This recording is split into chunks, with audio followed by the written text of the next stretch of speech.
सत्ता के लोलुपता में दोनों दल एक साथ आ गए हैं। इनका वास्तव में कोई एजेंडा नहीं है, कोई काम करने का इशू नहीं है। जैसे डायनासोर गायब हो गया था, वैसे नीतीश कुमार जी भी बिहार के मात्र अभी तो 2 दिन में आने वाला है 2023 संक्रांति बीतेगा और उनका संक्रमण का काल नीतीश जी पर चढ़ने वाला है। नीतीश कुमार जी की पार्टी का विलय राजद में हो जाएगा। जिसके विरोध में मैंडेट लेकर आए उसके साथ जाकर बैठे हैं। 4 लाख लोग शराब पीने के केस में जेलों में बंद हैं, लेकिन एक भी आदमी जेल में शराब बेचने के केस में बंद नहीं। तो महागठबंधन के पास कोई कॉमन बेसिक प्रोग्राम नहीं है जिस पर यह गठबंधन चल सके। कि नीतीश कुमार भारतीय जनता पार्टी के साथ अब किसी भी परिस्थिति में नहीं है। आज हेलीकॉप्टर खरीदने की बात हो रही है ना, क्यों हेलीकॉप्टर खरीदने की जरूरत पड़ी? इसलिए कि जमीन पर न चलना पड़े नीतीश कुमार जी को, क्योंकि जहां भी जाते हैं उनको समाज का विरोध झेलना पड़ता है। तो सरकार अब हवा में उड़ेगी। ये कोई नीतीश जी से तेजस्वी जी का झगड़ा हो गया, सुधाकर जी कुछ अलग बयान दे रहे हैं। बिहार में हेलीकॉप्टर और प्लेन को लेकर राजनीति तेज है और सबसे बड़ी बात कि क्या महागठबंधन में सब कुछ सही चल रहा है, क्योंकि लाख समझाने पर तेजस्वी यादव ने अपने विधायकों को लाख समझाया था कि कोई नीतीश कुमार पर तीखा टिप्पणी नहीं करेगा, बयानबाजी नहीं करेगा, लेकिन फिर भी सुधाकर सिंह कह रहे हैं कि नीतीश कुमार की हैसियत नहीं थी कि उनके सामने खड़े हो जाए या फिर उनको हरा दे। ऐसे में भाजपा से भी जानना जरूरी है कि क्या महागठबंधन में सब कुछ सही चल रहा है, क्या नीतीश कुमार फिर से इनके साथ अब आएंगे, एनडीए में आएंगे। जानने के लिए हम बीजेपी पहुंचे हैं और बीजेपी के प्रदेश प्रवक्ता संतोष पाठक इस समय हमारे साथ मौजूद हैं। महागठबंधन में सब कुछ सही नहीं चल रहा है, क्या लगता है कि नीतीश कुमार एक बार फिर से आपके साथ आएंगे क्या? देखिए, कोई भी गठबंधन तब सस्टेन करता है, गठबंधन कोई भी तभी काम करेगा जब उसके पास कोई कॉमन प्रोग्राम हो। कॉमन बेसिक प्रोग्राम तो होना जरूरी है। मतलब कोई भी गठबंधन बनेगा तो तय करेगा ना कि हमको क्या करना है गठबंधन में आने के बाद। समस्या इस महागठबंधन के साथ ये है कि आत्मनिर्भर बिहार के 7 निश्चय ये कार्यक्रम सरकार में 2020 में आने के बाद एनडीए ने बनाया था। नीतीश जी भी थे और हम लोग भी थे। अभी तो सरकार के पास जो एजेंडा बचा है वो तो हमारा एजेंडा है, हम लोगों ने तय किया था। और महागठबंधन के में जो आज के डेट में जो शामिल दल हैं उनके मैनिफेस्टो में जो विषय उन्होंने जो जनता से जो वादे करके जो वोट लिए वो तो नीतीश कुमार जी के एजेंडे में ही नहीं था उस समय पर। स्वाभाविक तौर पर दोनों गठबंधन अलग अलग इसमें चुनाव लड़ रहे थे। तो महागठबंधन के पास कोई कॉमन बेसिक प्रोग्राम नहीं है जिस पर ये गठबंधन चल सके। दूसरी बात, एक आइडियोलॉजिकल इंक्लिनेशन नीतीश जी अपना हमेशा से बताते रहे कि हम भी समाजवादी हैं और लालू यादव जी की भी पार्टी एक प्रकार से समाजवादी की धारा है।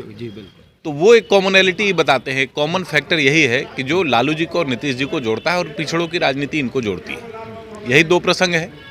आज के समय में जब हम 21वीं शताब्दी के भारत की बात कर रहे हैं, ऐसी परिस्थिति में तो विकास सबसे महत्वपूर्ण एजेंडा है। अटल जी की सरकार में जब नीतीश कुमार जी आए और रेल मंत्री बने और कई बड़े मंत्रालयों को देखा, तो उस दौर में भारत में किस प्रकार से विकास का उदय हुआ, सब लोगों को उससे लाभ मिला, हर एक वर्ग उससे लाभान्वित हुआ।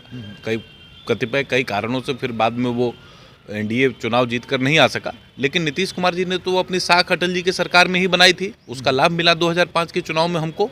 और 2005 के चुनाव का मूल एजेंडा क्या था? जंगल राज हटाओ, लालू जी का शासन हटाओ। नीतीश कुमार जी को जो जनता ने पसंद किया वो उसी नाते किया कि लालू यादव जी का जो भय है उससे दूर करके जो समाज के गरीब और कमजोर वर्ग के जो लोग हैं, अति पिछड़े वर्ग के लोग हैं, दलित वर्ग के, महादलित वर्ग के, उनको सुरक्षा मिलेगी। आज जब नीतीश कुमार जी जिसके विरोध में मैंडेट लेकर आए उसके साथ जाकर बैठे हैं, उसी के साथ जाकर बैठे हैं ना। देखिए, 2015 के चुनाव में लोग कहते हैं कि हम लोग भाजपा को हराकर चुनाव जीत कर आए। उस समय बात क्या थी? महागठबंधन ने तब एक कॉमन एजेंडा ले आकर कॉमन मैनिफेस्टो जारी किया था। प्रशांत किशोर जी उनको चुनाव लड़ा रहे थे, 10 या 15 पॉइंट का मैनिफेस्टो आया, उसी पर चुनाव हुआ। उस मैनिफेस्टो के आधार पर वोट नहीं पड़ा, लेकिन कई कारणों से वोट मिला उनको उस दौर में। उस पर नहीं जाएंगे डिटेल में, लेकिन उस समय पर एजेंडा तय था। आज के डेट में तो एजेंडा ही तय नहीं है, तो ये गठबंधन चलेगा कैसे? लेकिन एक जो फैक्टर समाजवादी की बात मैंने कही, समाजवादी धारा की जो बात मैंने कही, उसी परिप्रेक्ष्य में मुझे ये लगता है, या हमारी पार्टी के कई बड़े नेताओं ने इसको हर एक प्लेटफॉर्म से कहा भी है कि एक बड़ी संभावना ये है कि नीतीश कुमार जी की पार्टी का विलय राजद में हो जाएगा, क्योंकि राजद के पास एक महत्वपूर्ण वोट बैंक भी है, राजद के पास नेतृत्व भी। ये आप लोग कहते हैं, नीतीश कुमार कहते हैं कि ऐसी कोई बात ही नहीं है, अफवाह फैलाई जाती है। लेकिन सवाल ये उठता है कि सुधाकर सिंह को मंत्री पद गंवाना पड़ गया इसी बयानबाजी की वजह से। अब सुधाकर सिंह नीतीश कुमार के ऊपर बयानबाजी कर रहे हैं। क्या लगता है कि 2024 में सुधाकर सिंह आपके साथ जाएंगे या नीतीश कुमार आपके साथ जाएंगे? कौन जाएगा? दोनों में से कौन जाएगा? ये दो चीज़ तय है कि नीतीश कुमार भारतीय जनता पार्टी के साथ अब किसी भी परिस्थिति में नहीं आएंगे, क्योंकि हमारी ये तो राजद वाली आप बात कर रहे हैं। तेजस्वी भी गेट बंद कर दिए थे, लेकिन आने आए। तेजस्वी के पास अपना फैक्टर, मैं तो कहा ना कि समाजवादी धारा का ही नेतृत्व करते हैं दोनों दल, तो एक कॉमन फैक्टर था कि वहां वो जा सकते थे। भारतीय जनता पार्टी के साथ तो वोटों का गठबंधन था, कुछ वोट हम लाते थे, कुछ वोट वो लाते थे। आज के समय में जब नीतीश कुमार जी के पास पिछड़े अति पिछड़े दलित वर्ग का जो वोट उनको मिलता रहा इतने वर्षों से, वो तो उनका जमीन ही खिसक चुका है। आज हेलीकॉप्टर खरीदने की बात हो रही ना, क्यों हेलीकॉप्टर खरीदने की जरूरत पड़ी? इसलिए कि जमीन पर न चलना पड़े नीतीश कुमार जी को, क्योंकि जहां भी जाते हैं उनको समाज का विरोध झेलना पड़ता है। तो सरकार अब हवा में उड़ेगी, ये सरकार हवा में उड़ भी रही है। कई इनके काम करने के तरीकों को आप देख लीजिए, तो यूपीए 2 में जिस प्रकार का पॉलिसी पैरालिसिस हम लोग देखते थे कि नीतिगत निर्णयों पर सरकार निर्णय नहीं ले पाती थी, आज के समय पर वही स्थिति बिहार में देखने को मिल रही है। कोई भी नीतिगत कार्यक्रम पिछले 4 महीने में हम लोगों ने सुना है कहीं भी? इसके अलावा कोई नीतीश जी से तेजस्वी जी का झगड़ा हो गया, सुधाकर जी कुछ अलग बयान दे रहे हैं, वो कहीं और जाकर चिल्ला रहे हैं, इसके अलावा और तो पिछले 4 महीने में कुछ नहीं मिला। एक खेमे में एक जो छतरी के नीचे जिस नीतीश कुमार लाने की बात कर रहे थे, लालच का ये गठजोड़ है।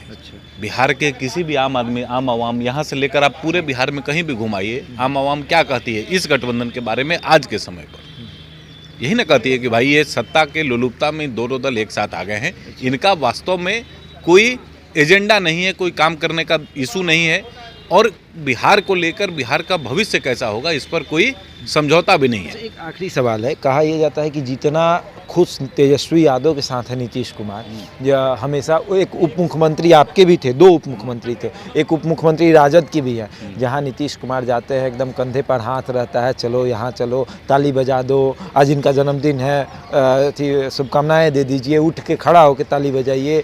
ये सब आपके साथ होता, ये आपके साथ होता था? नहीं होता था। अब तो गोड़ भी छूते हैं कई लोगों का, पैर छूते हैं ना।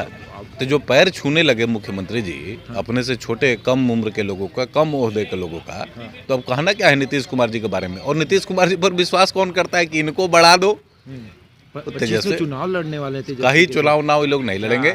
नीतीश कुमार 2023 में बिहार के राजनीति से विलुप्त प्राणी की तरह खोजे जाएंगे। जैसे डायनासोर गायब हो गया था, वैसे नीतीश कुमार जी भी बिहार के मात्र, अभी तो 2 दिन में आने वाला है 2023, संक्रांति बीतेगा और उनका संक्रमण का काल नीतीश जी पर चढ़ने वाला है। 5 से दौरा करेंगे, यात्रा करेंगे, तो समझिए एक बार नीतीश कुमार यात्रा करते हैं तो पूरा वोट अपनी तरफ बटोर लेते हैं। एक वोट नीतीश कुमार जी का पिछले 3-4 वर्षों में तो कोई यात्रा नहीं ना किए हैं, हमारे साथ थे तो सुरक्षित थे, अब गए हैं उस साइड, तो जो उनका वोटर है और उनके घर पर आकर जब सवाल पूछ रहे थे, एक बार देखने तो जाना ही पड़ेगा कि नीचे क्या बचा है, नीचे क्या बचा है तो देखने जाना पड़ेगा ना। तो वही यात्रा पे देखने के लिए निकले हैं कि अब कुछ बचा भी है कि जो शिवानंद तिवारी कह रहे हैं कि साथ में चलकर कहीं राजगीर में आश्रम बनाया जाए, उसी आश्रम की तलाश में निकलेंगे कि कहाँ बढ़िया जगह मिल जाए, वहीं पर हाइड आउट बना के अपना छिपेंगे। अच्छा, तो मतलब क्या लगता है वाकई में महागठबंधन रहेगा या नीतीश कुमार आपके साथ आएंगे? महागठबंधन ना, देखिए एक बहुत बड़ा सवाल है। आज सुधाकर जी ने भी इस बात को कहा है और अच्छा सवाल है उनका कि एक यूपीए पहले से देश में चल रहा है, एक यूपीए है। आज के डेट में देश की राजनीति 2 ध्रुवीय है, कुछ एनडीए में है, कुछ यूपीए में है। तो जब पहले से यूपीए बना हुआ है तो नीतीश कुमार कौन सा नया महागठबंधन बनाने वाला है? बिहार में कौन सा महागठबंधन है? एक बात बताइए, जो कम्युनिस्ट पार्टियां हैं उनका आधार बिहार में बचा है क्या? वो तो जबरदस्ती महागठबंधन के झूठ सच का वादे करके, देखिए जितने भी सरकारी कर्मचारी किसी भी लेवल पर काम कर रहे हैं उनको सबको एब्जॉर्ब करने की बात थी। कहीं पर हम लोगों ने सुना, हम लोगों ने बड़े बड़े पोस्टर भी लगाए उसके, लोगों को देखना चाहिए। आजकल में कुछ और अन्य चीज़ें भी आने वाली हैं तो उसको भी लगाया है महागठबंधन की सच्चाई। हाँ, हमने जो कहा, हमने जो वादा किया अपने मैनिफेस्टो में, और हम उस पर किस बात पर सही उतरे हैं, ये तो हमारा काम है, हमारी जिम्मेवारी है कि हम बताएं जनता को। महागठबंधन भी आकर बतावे ना कि भाई जो उसने तय किया है और जो बात उसने कही, नीतीश जी ने अलग कही और तेजस्वी जी ने अलग कही, तो अब सरकार में आ गए हैं तो कॉमन मिनिमम एजेंडा बनना चाहिए। तो वो कॉमन मिनिमम एजेंडा कहाँ पर है? तो जब वो एजेंडा ही नहीं है तो गवर्नेंस आएगा कहाँ से, शासन कहाँ से आएगा, प्रशासन कैसे चलेगा। नीतीश कुमार जी आज के समय पर 2 महत्वपूर्ण जालों में फंसे हैं जिसको उन्होंने खुद पैदा किया है। बता दीजिए कौन कौन। एक है बालू हाँ। और दूसरा है शराब। हाँ। इसमें शामिल जो माफिया लोग हैं पूरे बिहार के, वो या तो तेजस्वी यादव के निकट हैं और नहीं तो नीतीश कुमार के निकट हैं। हम गठबंधन से क्यों बाहर हुए, वास्तविकता मैं बताता हूँ। गठबंधन से बाहर हम लोग सिर्फ इसलिए हुए क्योंकि हमारे अध्यक्ष ने और हमारी लीडरशिप ने बार बार ये कहा कि शराबबंदी की वजहों से जो समस्याएं ज़मीन पर हो रही हैं उसको हम लोगों को ठीक से देखना पड़ेगा। 4 लाख लोग शराब पीने के केस में जेलों में बंद हैं, लेकिन एक भी आदमी जेल में शराब बेचने के केस में बंद नहीं है। तो शराबबंदी क्या सिर्फ शराब पीने वालों के लिए है कि शराब बेचने वालों पर नहीं लागू होती है? तो ये भी है कि अगर आप पकड़े गए हैं तो बता दीजिए कि कौन बेचता है, उसको भी पकड़ा जाएगा। वो तो देखिए, शराब कौन पी रहा है? जो जहरीली शराब है वो समाज का सबसे निचला तबका, जिसको ये समझदारी ही नहीं है कि ये पीने के बाद मेरी क्या स्थिति होगी, वही ना पी रहा है।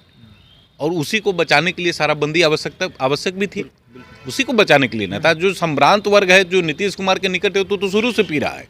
वहाँ तो किसी को कोई संदेह नहीं, वहाँ कोई छापेमारी होती भी नहीं है। लेकिन जो 10-15 हज़ार करोड़ की पैरेलल इकोनॉमी बिहार में खड़ी हो गई शराब की,